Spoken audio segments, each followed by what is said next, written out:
Welcome back to America's Voice Live, continuing special coverage here on the border. I'm just outside of Mission, Texas, up on the hill above a place called the Junkyard Bar, a romantic little place here. And here we are looking at the border wall that's here, and it's not here, it's here, it's not here. We've talked to a number of people now who are, the consensus is enforce the laws on the books, because without that starting point, without that foundation, you can't talk about immigration reform until you enforce the laws around the books. Lieutenant Colonel Alan West is a Texas man now. He's joining me on the program today. Colonel, good to see you again. It's always good to be with you, and welcome to Texas, and welcome to the border. Yeah, it's mind-boggling, Colonel. I mean, seriously, I'm sitting here, I'm looking at the border. It's here, it's not here, it's there again. Mm-hmm. What's the point? I mean, they'll go through that hole, they'll go through this hole. Currently, it's kind of quiet in this area of Texas. They've shifted to the west. They're over in Del Rio and Eagle Pass, and even farther into New Mexico and Arizona. But as soon as they get clogged up over there, they'll shift back over here. That's what everybody says. They just find the easiest spot to get in and proceed. No, you're absolutely right. It's a game of whack-a-mole, and once upon a time there was a lot going on down there in Roma, Texas, and there, as you talked about, in McAllen, but now it's moved even more so out to the Del Rio, Eagle Pass area. But if you go even further west out to Brewster County and the Big Bend Mountains area, you can see that it's wide open there, and that's where the real threats that are coming in, the gotaways, the people that don't want to be detected, that are wearing camouflage uniforms, carrying backpacks, but carpeting underneath their shoes so they cannot be tracked.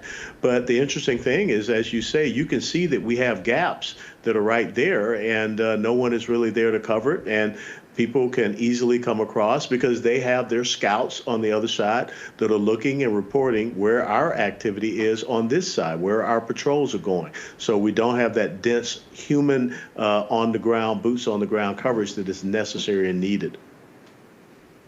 Sure, and it's not just a gap, Colonel. As you know, I could sail an aircraft carrier through this gap. Yeah. So, and I say that not facetiously. I mean, these gaps are 200-300 yards wide. They're massive, so there's no slowing it down. Now, I want to ask you about this, because there was all this talk last week about the bipartisan deal for $95 billion, $60 billion to Ukraine, $25 billion to Israel, more money to Taiwan, whatever. Not a single penny to enforce this border I'm standing on. Not a nickel to support this border, to stop the human trafficking, to stop the flow of drugs, to stop the illegals, to protect this nation. This is an existential threat to the United States of America. Not a penny spent there. And they keep harping about how it was a bipartisan deal for $95 billion and those Republicans are going to stop it. It was also a bipartisan rejection, I might point out. I don't agree with Bernie Sanders very often, Colonel, as you can imagine. Yeah. I agree with him on this. He voted no, and so would I. What do you say about that $95 billion and ignoring the southern border? Well, it has to be of what's going on here in our own nation first. And as you articulated, we have had over 100,000 Americans that have lost their lives because of the fentanyl. And to me, that is a chemical war that is going on. It comes from China, is refined and manufactured by the cartels, and they send it across the border. When you look at the human and sex trafficking crisis, you know, here in Dallas County, where I live, the city of Dallas is the number 2 city, and Houston is the number 1 city for sex trafficking. And then we have the terrorist trafficking issue that is going on. So it's very hard to convince people, especially here in Texas or even people anywhere across the country, that our border is not as important as what is happening over there in Russia. And so I think that this has to be the priority. And if you were to get away from down there at the border where you are, you'll see a lot of the checkpoints that are there on the roads leading down or from the border. They are not being manned right now because everyone has been pulled to go down and do the check-in operations for illegals down there. Yeah, how did 22 Republican senators, how did Democrat senators, besides the 3 that voted no, look an American in the eye and say, look, we're paying for Ukraine's pensions. We're paying their payroll. We're making sure that we are covering their border. We've got 40,000 veterans like yourself, sir, that slept outside homeless last night.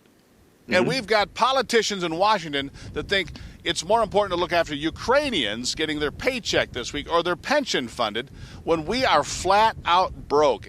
And I find it to be the most offensive thing that I've seen recently. And for anybody to harp about, oh, we've got to do this for Ukraine because we've got to stop Russia.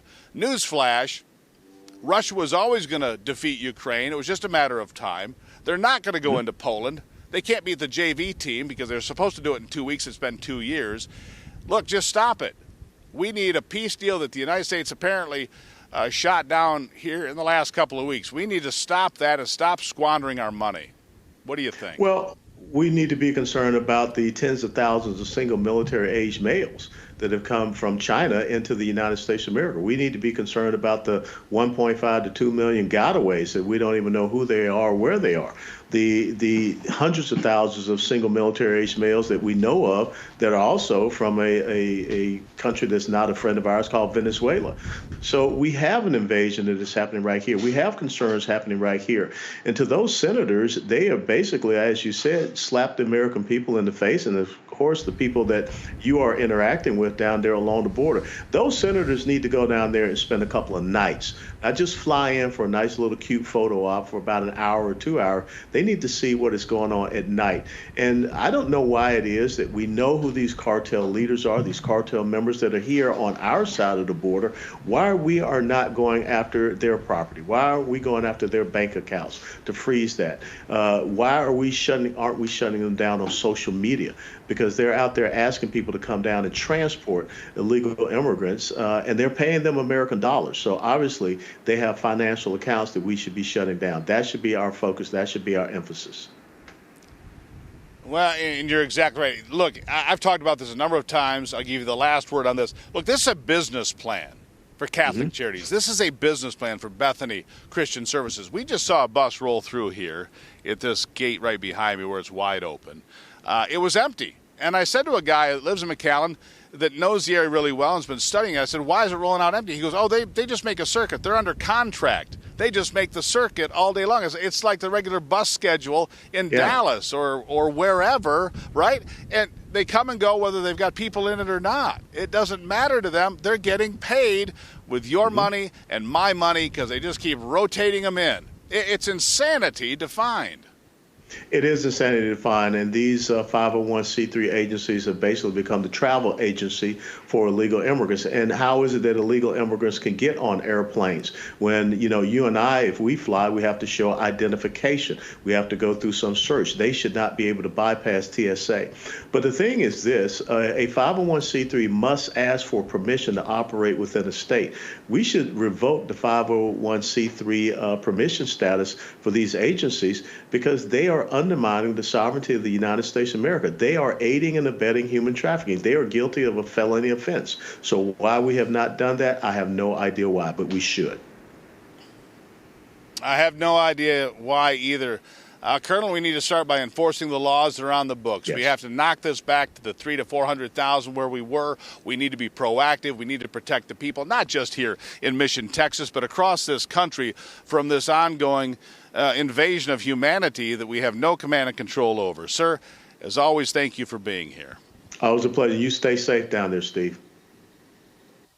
Greatly appreciated. Now, as I mentioned, Ben Berquam, he's been in some of these cities. He's been to New York. He's been to Chicago. He sees the pressure this is putting on infrastructure, filling hotels and other places with illegals while you foot the bill.